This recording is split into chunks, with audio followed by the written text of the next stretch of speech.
If you would like to support the channel, please consider becoming a patron on Patreon. More information in the description below.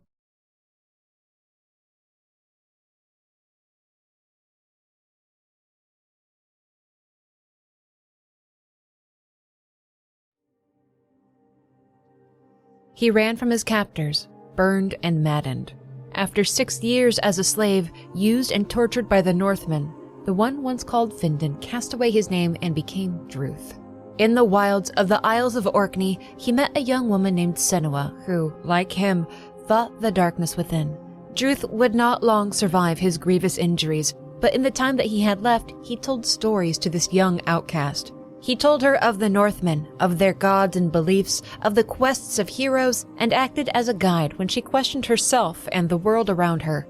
Druth taught her to challenge her fate, to defy the gods themselves, to look upon even the horrors of the world and to face them. After all, you cannot overcome suffering if you refuse to look at it. The stories of the dying man greatly impacted Senua. She remembered his words. She learned that the power of a quest gave hardship meaning. Perhaps defeating her darkness was her quest. Would that not bring sense to the suffering that she had endured? Senua didn't see the world as others did, and for it, she was an outcast. She heard voices, saw faces, saw patterns and geometric shapes. She would sometimes see the entire world different from others, just like her mother had, and for it, she suffered. She was isolated, abused by her father and his insistence that she needed him. She longed for freedom, and even her mind was sometimes a prison. Her mother was taken from her when she was just 5 years old. When she came of age, she fell in love with another youth named Dillion. She went to the wilds to be rid of her father and to defeat her darkness. That became her quest. After Druth died, she remembered him. She heard him as though he were right there, giving her counsel, telling her stories. She did return to her village and found that the Northmen had razed it to the ground and killed her beloved Dillion. Her people were betrayed by a man clad in black who then vanished from the lands. Oh, Senua, what a sorrowful journey she undertook to save the soul of her beloved. At the end of her quest, after vowing to give her very soul to Hela as a warrior come Ragnarok, she was able to bid Dillion goodbye. Her darkness was quieted, defeated. But that was not the end for Senua. She undertook a new quest. She had to. Without a quest, the suffering lacked meaning. Senua vowed to go to the lands of the Northmen where she would see this madness ended. But what awaited her there? What stories did this new land have to tell?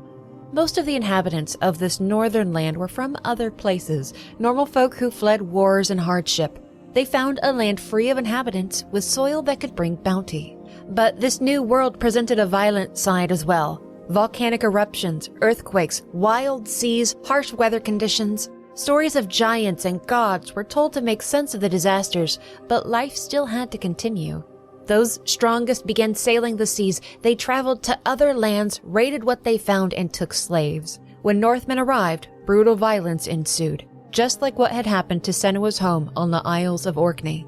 But we're not here to recount the histories of Iceland or the plundering done by the Vikings.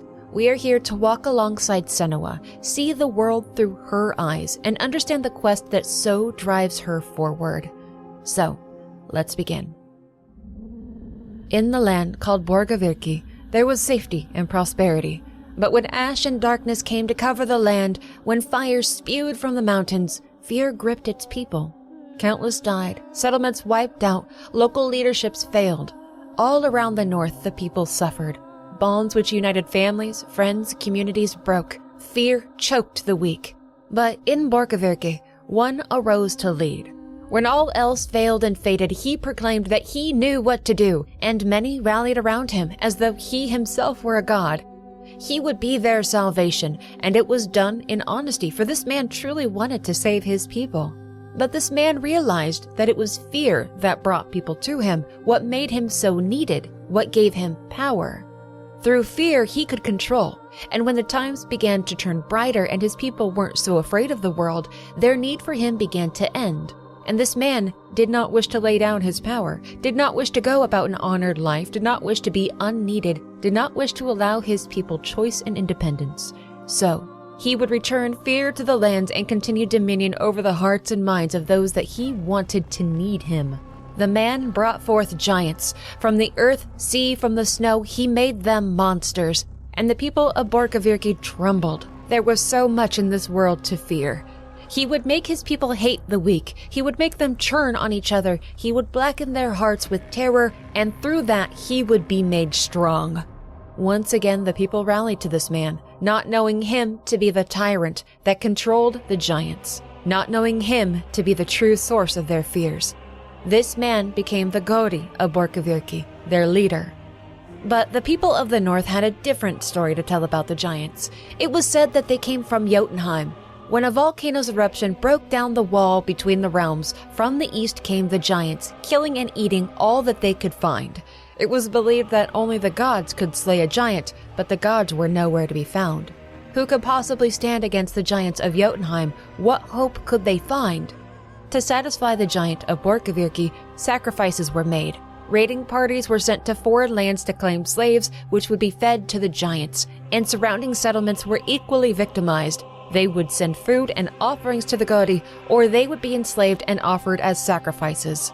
While Borgovyrki itself remained stable, its people fed, housed, and kept safe, the surrounding lands suffered, not just because of the Gori, but they too were forced to contend with unrelenting giants.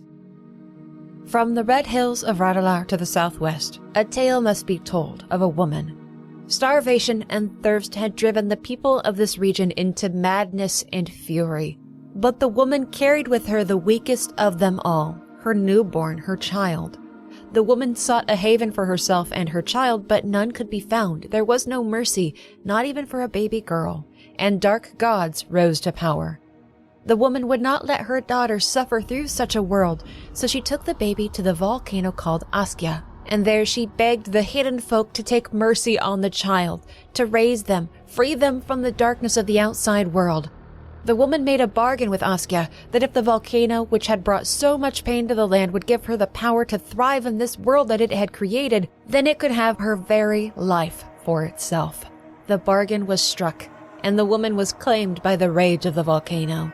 Her true name was cast aside, and she became Illtauga. Wherever Illtauga went, so too would the fury and power of the volcano. But the child was not saved. Her baby died there, alone, unclaimed by the hidden folk of Askja.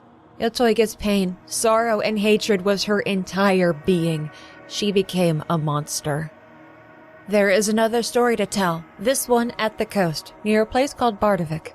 When darkness covered the land, the people there helped one another through the fear and the hunger, and they took in those that sought help. Here was hope that could not be smothered. But giants passed through the lands, and the ones called Draegr followed. They, who worshipped the giants, who made sacrifices to them, they were more akin to demons than man.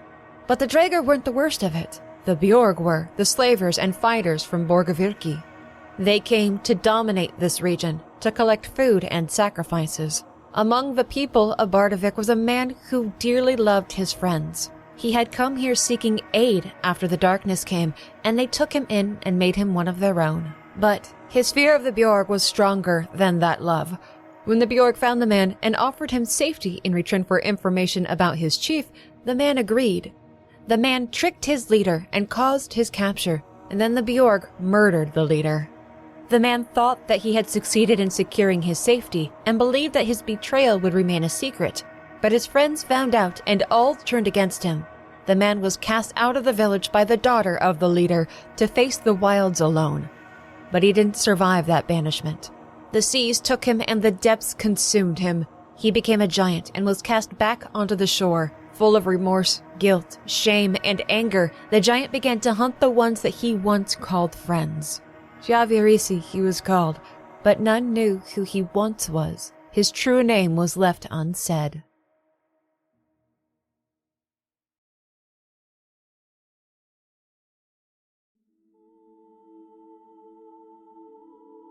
The warrior from Orkney didn't know what awaited her in the north, but she knew of the slavers, knew of the suffering. She'd vowed to her departed beloved Dillion that not one more soul would suffer as he had. Senua's heart, her goodness, her love were mighty. Her word was her bond, so she would see the slavers ended. This was her quest. She allowed herself to be captured by the Bjorg. She was loaded onto one of their ships alongside other terrified victims so that she could reach the Northlands and stop the evil taking place. The ship flew a blood-red banner. It was a symbol which would guide her on to her destination. But a wild storm overtook the ship off the coast of the Northlands. It struck a rock that tore the boat apart, sending all within down into the depths of the sea. The voices within, her furies, ordered her to fight, to get out of the water, to not be taken down by struggling men trying to reach air. Senua survived the crash, made it to shore, and fought the waves to escape the tides trying to take her back out to sea, all while bleeding, injured, exhausted, barely able to even breathe. But Senua is a young woman made of steel and grit. She climbed her way out of death. But the ship and the slavers, that was how she was going to make it to her goal. Now alone, with no weapon, no idea where she was, no clue which direction to go, all she could do was move forward and look for signs. Now, resting away from the waves, under cold, unrelenting rain, we too join her. Her furies speak insults and plans to her. They both help and hinder, abuse and praise, and the voice of the shadow returns. The voice of her father, Zinbil, who chastises, abuses, and mocks. This being assures her that she will fail, she will die. Senua thought that after facing Hela, after saying goodbye to Dillion, she would be freed from the shadow, but he tells her that he will always be there. It preys on and amplifies her fears, but Senua's vow to Dillion holds far more power than the voice of her father. The pain of others and the deaths of even strangers haunts Senua as she walks. Though it was not her fault, the death of the other slaves on that ship tortures her. Survivor's guilt. She wants to find others who may have lived. She wants to help them. The Furies are angry that she didn't do more and add negative commentary to an already tense situation, at times even agreeing with the shadow when he speaks. One may encourage impulses and intrusive thoughts, while others fight against it. Nothing is off limits to them, and nothing will censor them. Senua finds the red banners of the slavers that brought her here, and believes them to be what will guide her on. All around her are signs and symbols for her to interpret. They will have special meaning meant for her, as this is her quest and only she can see them. There are totems on the path from time to time, with runes on them which remind her of statues from her previous journey into Helheim. When she focused on those statues, she heard Druth's voice. He would tell her stories, guide her. She focuses in on these totems, and once again the comforting voice of her friend rings out. Druth, reassuring her that he is still with her. She made it out of hell itself, and now she's in Midgard. She will seek these totems out to hear his counsel and to remember his stories. If there are survivors, then the Bjorg would certainly be amongst them. She needs a weapon if she is to fight back, and she needs to find the slave master, the one who rode at the front of the ship. If he still lives, she will make him take her to his homeland. Once Senua is more focused, when she's more connected with her goals and her quest, the Furies begin fighting back against the voice of the shadow. They tell him to shut up, tell Senua to listen to them, not him. She has become highly resistant to his painful words and mockery. Senua finds patterns and symbols in the environment to make her way through barriers and blockades of rocks. It's a process that she has repeated many times over. It's how she brings order and makes sense of her path. It reaffirms that she is on the right path in a world that often doesn't make sense, and often the speculation and statements of the Furies in her mind are incorrect in regards to what's beyond a previously blocked off path. The choking, wailing, and weeping of the dying creep into her ears, words that blame her for letting the other slaves die. Though it's not her fault, her heart mourns them, and she still suffers from her own guilt that she made it out, and they didn't. And when the screams of the sea bring that guilt to a crescendo, the voice of the shadow isn't far behind to put to words just how achingly terrible it is, and that it's all her fault. One of the slavers does find her, attacks her, hits her with the intent to capture her again. But Senua takes the man's own weapon and cuts him down with it. She's now armed and with energy enough to fight back. Those who come across her on this beach might think her a youth unable to protect herself, but they will many times over be proven wrong. Senua learned to dance with her blade while watching Dillion practice. She had a natural talent for the art, which made her a force to be reckoned with in battle. The banners, the symbols, the signs lead her to where she needs to be, the slave master himself. He emerges from the mist of this wretched place and confronts this young woman, asking what she's going to do with her sword, and then takes arms against her when she refuses to back down. She doesn't know this man, not his name, his history, his deeds in life, other than he hurts others. He takes them from their home, herds them to a faraway place, and when defied, he resorts to violence. And though the desire to kill him may be strong, Senua is not consumed that she would forget her quest. She needs this man alive. He must be her guide, but that doesn't mean he needs to be unharmed. Their battle on that shore is vicious, brutal, and exquisitely human. It's not a fight that's easy to watch. There's nothing aesthetically pleasing or choreographed about it. Not some romantic display of skill so common to see. It's true, it's primal, and Senua wins. The moment before she bashes his skull in with a rock, she halts herself. Even here at the height of battle, she remembers. Her hatred set aside, she will not kill the slave master. She sees upon his body something so familiar. The rot, the darkness. It's within him, it's going to take him over, hurt him like it did to her once. Senua sets aside the stone and tells this man that she will not kill him, but he is going to take her where she needs to go. Her mercy has earned her a question from him. Where?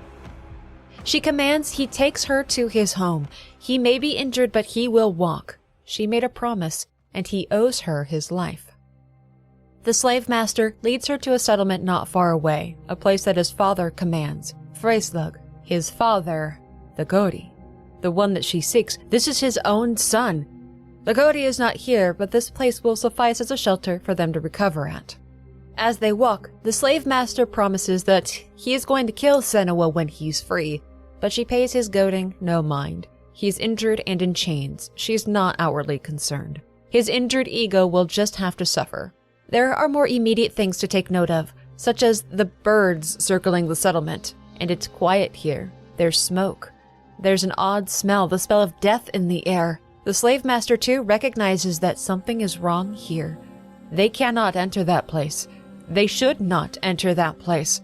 Draeger, he says, only death is beyond the gates.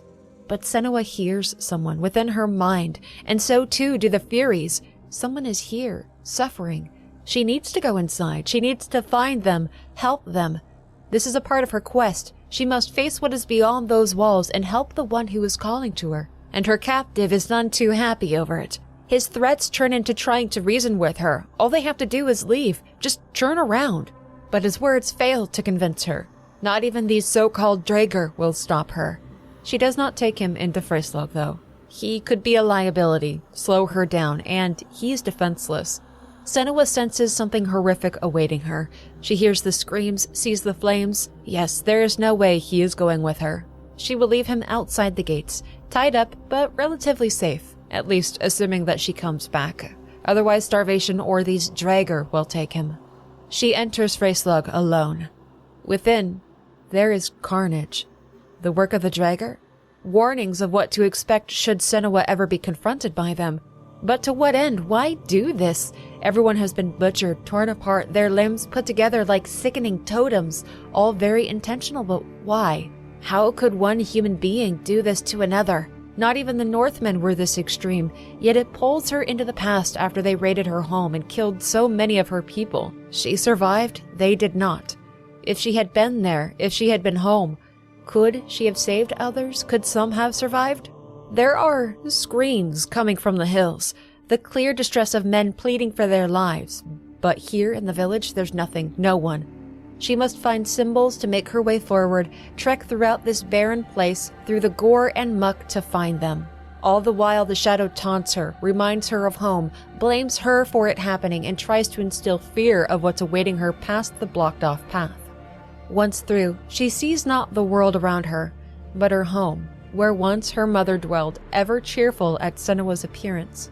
Inside the house is a small mirror which she wore at her hip, which will help her focus against her enemies to slow things down, give her an advantage. Yes, she needs this. It will help her when it's time to fight. How did it work again? What exactly did this mirror do? Senua fights a gauntlet of Northmen, just like she did back in Helheim, in the Land of Shadow. Her mirror aids her, slows them down, makes things tangible. Nothing can stop her if she has this at her side, and only she can wield it properly. The burning village fades away, giving room to memories of what she found long ago when she returned home from the wilds. When her home was cinders, her father missing, and Dillion dead. Though the shadow continues to torment her, Senua has accepted this. The memory of finding Dillion hurts, but it does not control her. It doesn't break her. She fought that demon and replaced the struggle with a promise that none will suffer like Dillion did. She carries her memories, carries the darkness, and uses it to drive her forward. She speaks that it is a promise, not a prison. Her memories of her mother, of Dillion, even of Druth, will be a light on her path. The vision fades away, Senua is back in Freyslag, and the way forward is clear. She has succeeded. There is a road leading out of the settlement, up into the hills, where she heard screaming. Smoke is billowing, and the flash of fire lights up the dusk. Her Furies say it's terrifying, yet beautiful. That is where she must go. Imagine the weight of each step, seeing certain doom on the horizon, yet running towards it. That is what Senua does, because her bravery is far greater than her fear. The limbs decorating the roads, the booming of an unknown approaching, the howling of feral things, it does not stop her. Upon this hillside, she meets the Draegr. They are every bit as fetid as the slave master had led her to believe. They barely use words. They grunt and growl, gnash and beat. They consume the flesh of men and make sacrifices to some god of this land that Senua does not know. This is a place of worship, or maybe summoning. They mimic rituals once dedicated to the goddess Freya in life, but it has been made perverse. The people that called this place home became objects of their rituals. Those unfortunate enough to still be alive can only wait their turn to be butchered. Senua spots what she was looking for. Tied to one of the limb totems, a man still yet lives. He speaks to her. She feels him reaching out from the darkness. She hears that he is a healer. He had come here to heal those that walk these darkest of lands, and he knew that through the shadows he would find his light, her. This is her quest. She knows it. Saving him, she must save this man. The shadow asks her, would she give her life for these outsiders? And she says that in her darkest hour, it was an outsider, Druth, that saved her. So yes, she would give her life. As she treks, a more difficult question is posed. This man is of the north. His kin killed her people. Should she not want him dead? Why would she save someone who should be her enemy? She sneaks the outskirts of the site, unable to help those inside who beg for her help. Places like this should not exist, yet the violence is all too human. She does reach that man despite it all. Before her sword cuts him free, she is intercepted by the Draegr. She didn't make it unnoticed. She will have to fight her way through this. As she cuts down the feral men one by one, those who still live rebel and try to flee. Most are killed, some fight back beside Senua. There is only one chance to get out, and better to die on your feet fighting than in a dark corner in defeat. Senua and the survivors kill many of the Draegr, but there are just too many of them. Only by a small margin do the Draegr take victory, but they don't rush at Senua. They're enthralled in something.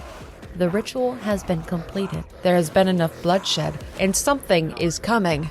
The Draegr turn their attention to the hillsides and the sky. The Furies warn Senua that she is coming, something from the other world.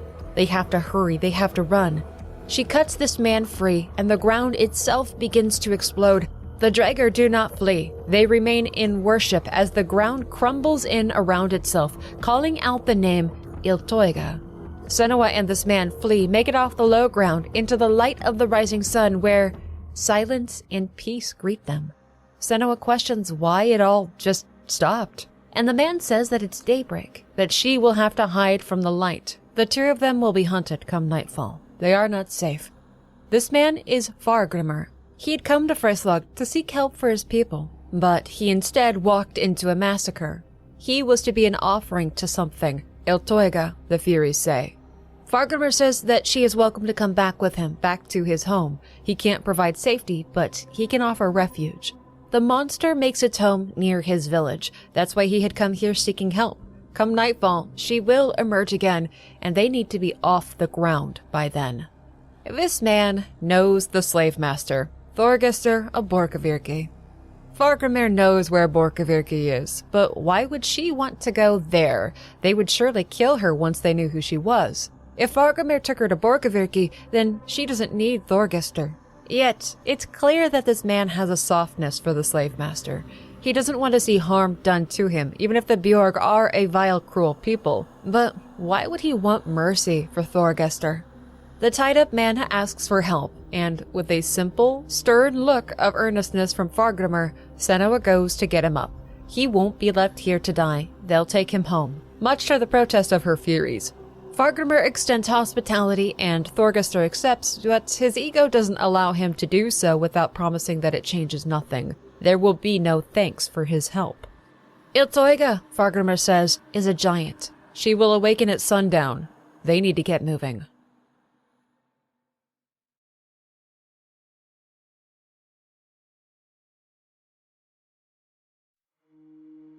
It is believed that the giants are immortal, only killable by the gods which no longer walk these lands. The days continue to grow shorter. Soon it will be winter. The time of man is coming to its end here. No one can hold out against the rage of the giants.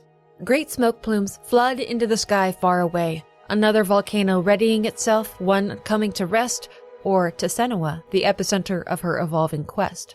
Fargrimr's people had come to the Northlands to flee madness and misery, and for a time they were happy, but eventually they found themselves slowly wasting away here. The volcano erupted, darkness came, and the giants emerged.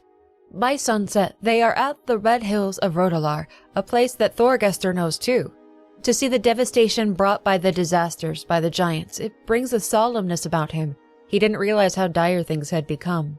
He chastises Fargrimr, telling him that they should have joined the Bjorg when they had a chance, but the older man bites back that there is no honor in the path of Thorgestr's people. Unless the younger man's anger flare, he needs to remember who their actual enemy is here, and where his focus truly should be. It works. Thorgestr backs down, listens to Fargrimr's words, and silences his anger. Clearly there is some respect for the words of this strange man. Not far from their refuge, the ground begins to shake and moan. The sun is nearly gone, and Illtauga is impatient. Fargrimr announces that she is here, and to make a run for the hills. Only after a few steps, Senua falls and loses sight of her travel companions. The ground gave away, and they are nowhere to be seen. She is alone, and the giant Illtauga is searching for her. The rubble of houses crash down around her. The earth violently shakes, cutting off her roots, and she can hear the voice of the earth calling out to her as she runs. It is saying her name. Illtauga knows her name. The world begins to turn red. Lava shoots from the ground, rubble and wood float in the air. Senua finds the entrance to the refuge where Fargrimr told them to go, but behind her, as soon as darkness falls, the giant Illtauga emerges, and she reaches for Fargrimr. He's here. They found each other again. Senua attacks the arm of Illtauga, stopping her from taking Fargrimr, and its attention shifts to her. Illtauga draws in close, hovers over Senua, and in a terrifying display of power, simply says, "We are monsters." Dillion had spoken to her of monsters.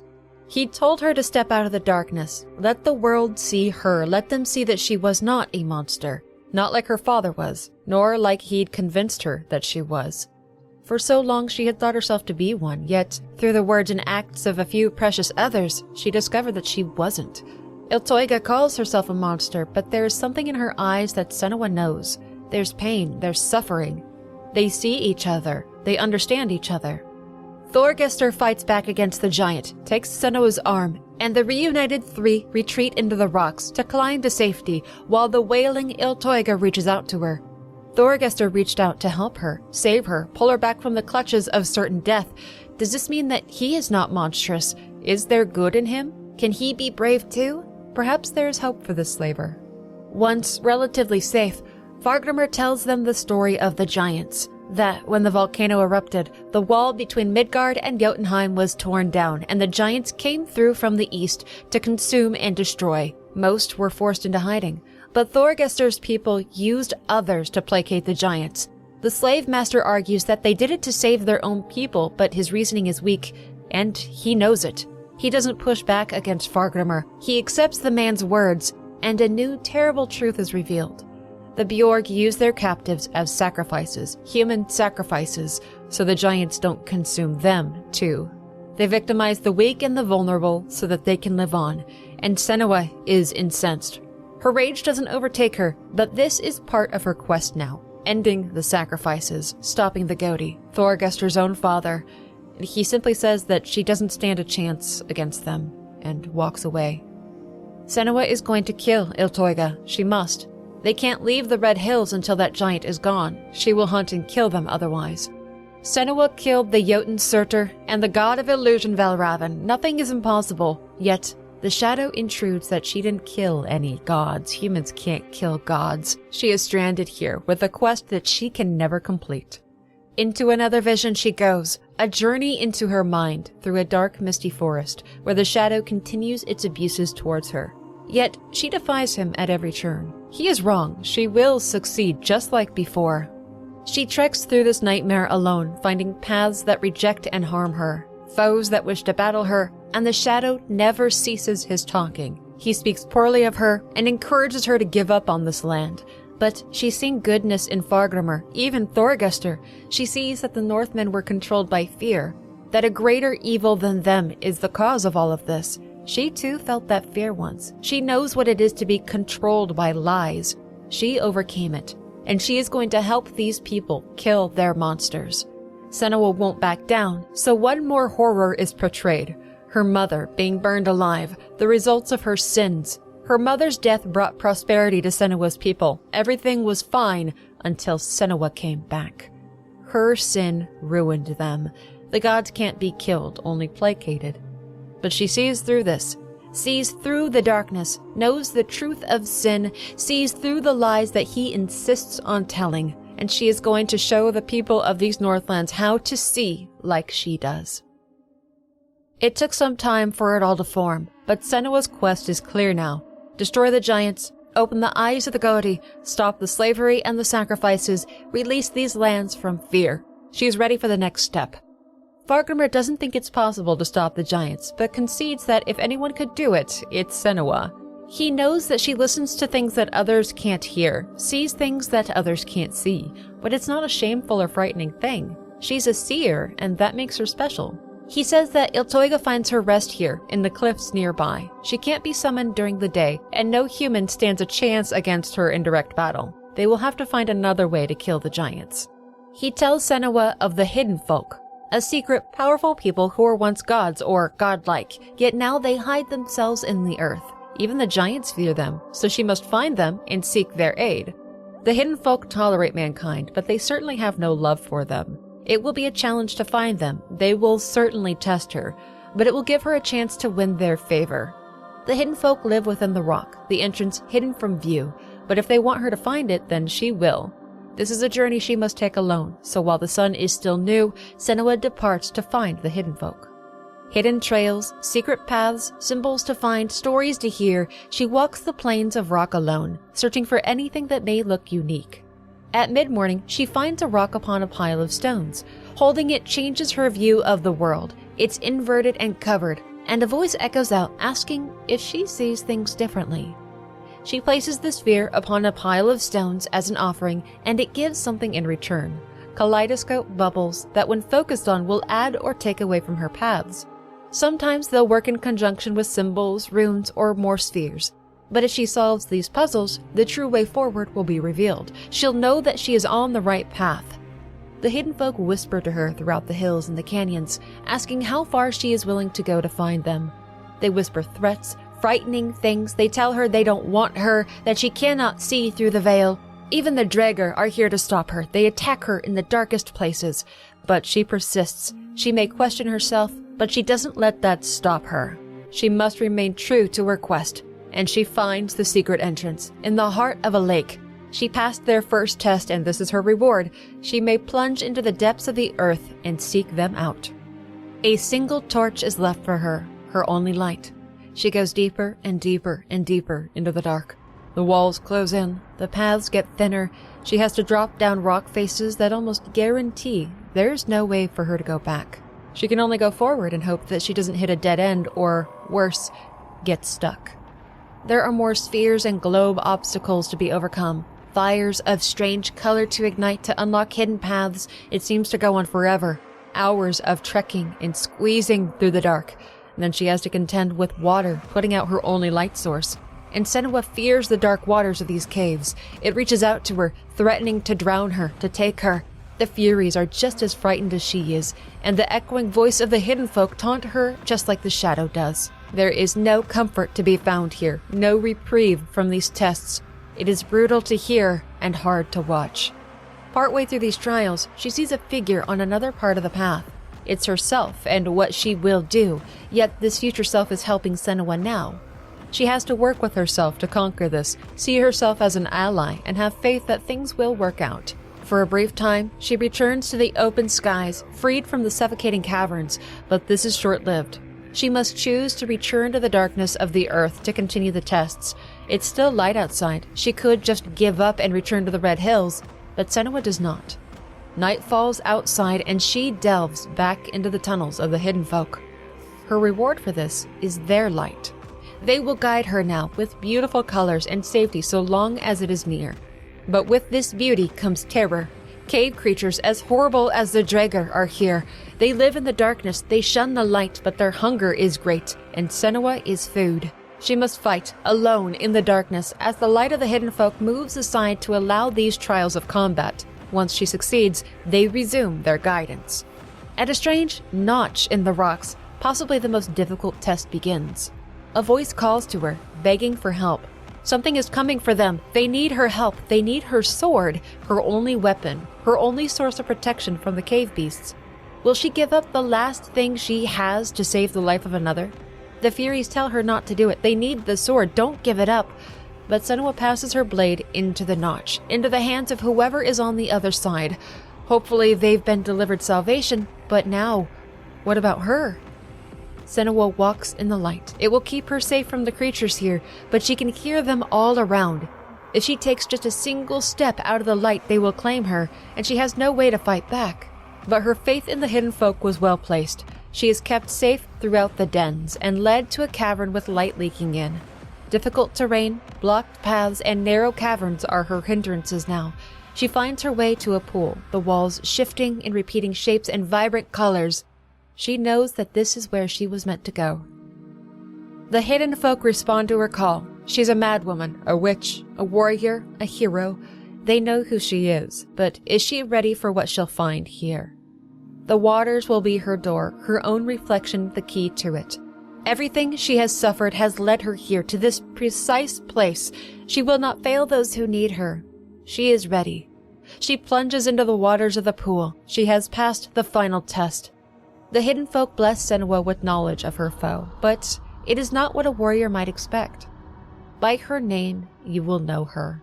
The Hidden One who speaks to her tells her the story of Illtauga and shows her the steps that a woman once took here. This woman once knew sweet days after leaving behind a world of war and misery. These lands were her home, and things were good for a time. But when tragedy came, when Asuka exploded, her world fell apart. Nothing comes from nothing. Monsters are created, and from where matters. This woman, Senua, knew her pain of loss, fear, desperation to save someone that she loved. For this woman, it was her baby girl. She tried to give her baby to the Hidden Folk, but none answered. She gave herself to the vengeful forces of Asuka itself so that she might survive in this new terrible world. Before the end of the tale, the actions Senua took during her journey will dictate her survival. She has no weapon, and enemies are nearing. There's a bright light coming from a rock, and in desperation she runs to it and calls out for help. The faint voice of herself answers from not long ago. She'd given her weapon to the voice in the rock in faith that she would be okay, and that whoever was on the other side would need it more. She made a sacrifice to help another, and in doing so, helped herself.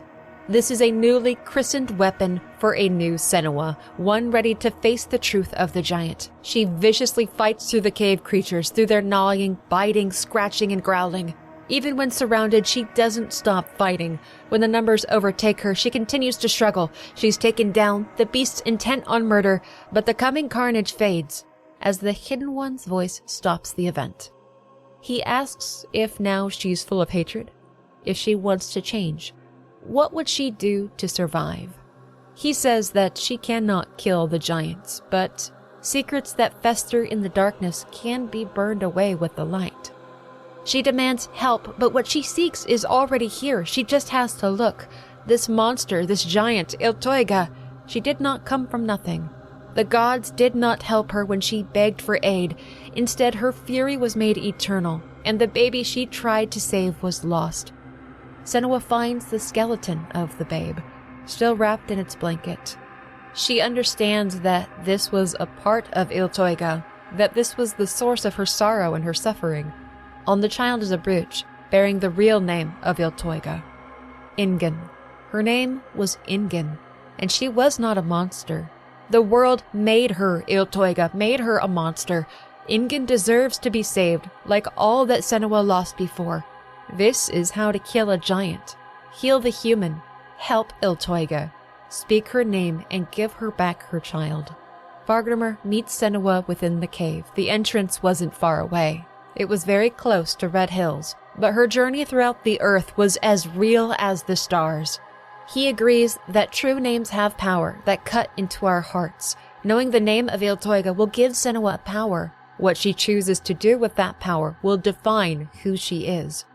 Vargrimmr tells her that the twisted rituals of the Draegr summoned Illtauga, but they too can do their own ritual, one far less horrific, that will allow Senua to see the world through Illtauga's eyes.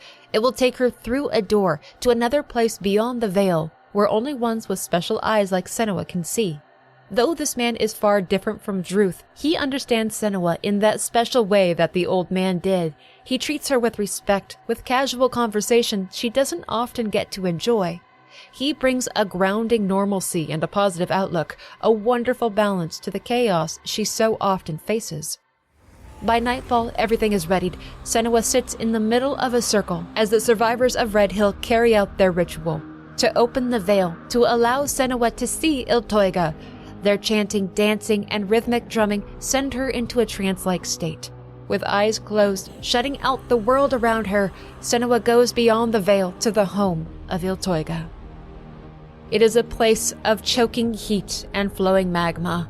Illtauga rides on a landmass, but she does not rule this place. She is a prisoner. She's chained here, trapped in this hell of her own rage. Senua calls out her true name, Ingen, tells her that she knows her, and asks her to remember. Senua is going to set her free and give her back what she lost.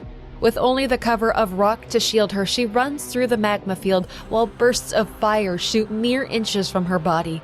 If she is hit, she will have to try again. Her body is not here. This is a battle fought in the mind. The hardest battles are fought in the mind. She reaches a chain, cuts it free, and Illtauga calls to Senua with undeniable hurt behind it. The breaking of this chain increases the speed of the fires. Senua must run faster to cover, make more stops, and pray that the rocks hold up against the spray of fire. The giant tries to tell Senua of her pain. They took everything from her. Senua promises that she can help her. She can help Ingen, but the giant screams back that they are monsters. The crashing of the waves is stronger now, faster again to match Illtauga's fury. Yet too she cries, the sorrowful sobs of a woman who has lost everything, a pain that they share, and Illtauga knows it. The final chains lay beyond the giant's greatest surges of fury. The flames hit so hard that it crumbles Senua's cover, forcing her to stay mobile or she'll be claimed by it. Illtauga calls out the name of her child, Hala, who she tried so hard to save. Hala is gone. Everything is gone. The final chain broken. The flames died down. Illtauga is free from what bound her here. But her fate, Ingen's fate, is already written. The Furies tell Senua that she is in pain. She's dying. She's suffering. But the sight of her Hala, her child, brings a light to Ingen's eyes. It's time for her to have peace, to rest, to let go of the grief that made her monstrous. Senua gives Ingen back her child, so that the two might rest together. This is how you kill a giant. Though the shadow tries to tear her down, Senua's senses return to the hopeful voice of Thorgestr, the slaver that once vowed to kill her. Thorgestr believes in her, has seen with his own eyes that the giants can be defeated. He needs to go home, to tell his father they can stop all of this, they can fight back. He never wanted the sacrifices to hurt people. And if all of this is real, then he will fight at her side to end it. He swears it. He never believed it was possible that they could win against gods. He'd been so devoid of hope for his future that belief in a good one brings a light out of him. All he needed was a chance, to prove that he was more than an attack dog for the Godi. She came here to destroy the Northmen, but perhaps instead she'll save them. Show them that the world can change. All three of them will journey to Borkavirki to speak to the Gaudi. Their journey together begins at first light.